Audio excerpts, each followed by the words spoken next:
Assalamualaikum warahmatullahi wabarakatuh. Hai, perkenalkan saya Israh Fauzia.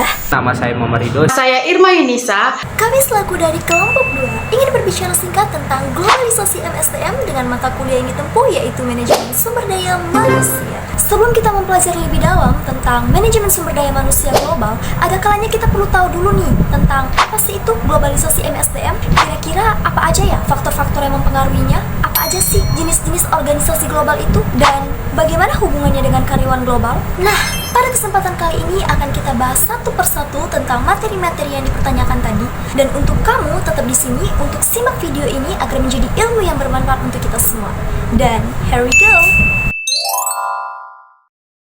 Menurut Gary Dessler, globalisasi dalam manajemen sumber daya manusia atau MSDM adalah bagaimana sebuah perusahaan mengelola karyawan yang tersebar di berbagai negara dengan menghadapi tantangan perbedaan budaya, aturan hukum, dan kebiasaan kerja di tiap negaranya. Dengan kata lain, perusahaan itu harus memahami nih bahwa apa yang berlaku di satu negara belum tentu cocok diterapkan di negara lain. Maka dalam hal ini berarti perusahaan harus lebih fleksibel dan mampu menyesuaikan diri. Nah, contohnya itu ada sebuah perusahaan yang memiliki kantor di Indonesia, Amerika Serikat, dan Jepang. Harus paham dulu nih bahwa cara kerja di tiap negara itu berbeda-beda. Seperti di Jepang, budaya kerja yang menghargai kerja tim dan senioritas itu sangat penting. Sedangkan di Amerika Serikat, pendekatan yang individual dan langsung itu lebih umum digunakan. Maka perusahaan harus bisa nih menyesuaikan pendekatan pengelolaan karyawan di tiap negara agar sesuai budaya setempat. Menurut pandangan saya yang merujuk pada Michael Armstrong, ada beberapa faktor yang mempengaruhi manajemen sumber daya manusia. Faktor-faktor ini dapat saya kelompokkan menjadi dua bagian, yaitu faktor internal dan faktor eksternal. Di sini saya akan menjelaskan apa-apa saja faktor-faktor internal. Menurut pandangan saya dan saya melihat dan meneliti kebijakan organisasi dan budaya perusahaan, dan struktur organisasi yang membentuk suasana kerja di dalam perusahaan. Selain itu, gaya kepemimpinan saya yang saya terapkan dan hubungan antar karyawan menjadi elemen penting yang mempengaruhi manajemen sumber daya manusia. Di dalam organisasi, faktor-faktor internal ini menentukan bagaimana kebijakan dan prosedur MSDM yang saya jalankan. Sementara itu, saya juga memperhatikan bahwa faktor-faktor eksternal mencakup kondisi pasar kerja dan peraturan ketenagakerjaan dan perkembangan dan teknologi serta perubahan sosial, ekonomi, dan eksternal, dan memang berada di luar kendali saya sebagai bagian dari organisasi, namun tetap mempengaruhi cara saya mengelola sumber daya manusia.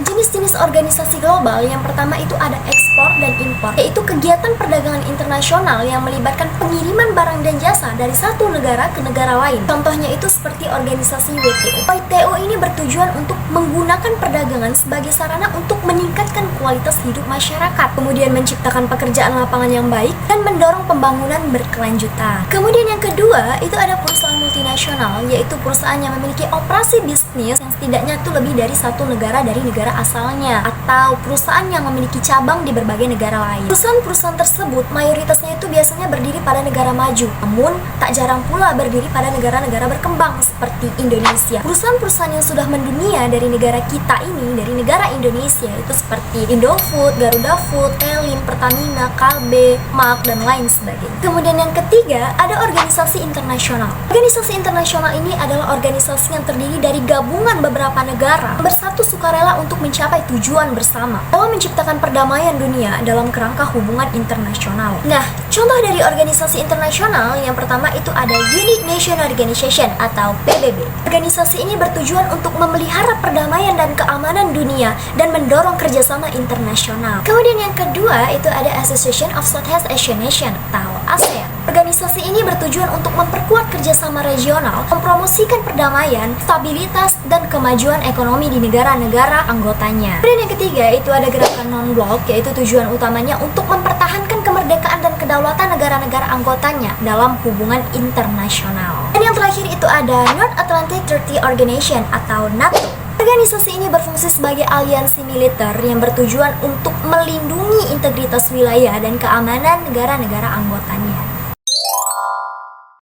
Tentunya banyak sekali persoalan hubungan karyawan-karyawan global. Jangankan global, Indonesia pun juga banyak, kan gitu. Yang pertama itu adalah hubungan buruh manajemen global. Hal ini tentunya dipengaruhi dari beberapa faktor. Pertama itu adalah faktor budaya. Faktor Faktor ini tentunya dipengaruhi dari gaya komunikasi, etika kerja, praktik bisnis yang berbeda di seluruh dunia itu dapat menjadi halangan karyawan untuk berkolaborasi dan bekerja sama secara efektif. Kemudian ada hukum buruh dan pekerja. Ini biasanya pemberi kerja itu harus tunduk pada hukum buruh gitu. Terakhir ada globalisasi. Ini menyebabkan persaingan semakin terbuka dan lingkungan kerja itu juga semakin kompleks. Nah, yang kedua itu ada peraturan pelecehan seksual secara global. Nah, ini tuh contohnya seperti ada karyawan sama karyawan tuh kayak cakap menggunakan siulan, kemudian bermain mata, kemudian ucapan, candaan, komentarnya itu bernuansa seksual. Itu juga menjadi konflik hubungan antara karyawan-karyawan global. Dan yang ketiga itu ada K3 atau keselamatan, kesehatan, dan keamanan. Terkadang ada nih karyawan-karyawan yang tidak berhati-hati dalam bekerja sehingga bisa menyebabkan kerugian secara fisik juga kerugian secara ekonomi dalam perusahaan. Itu juga bisa menjadi konflik hubungan antara karyawan-karyawan global.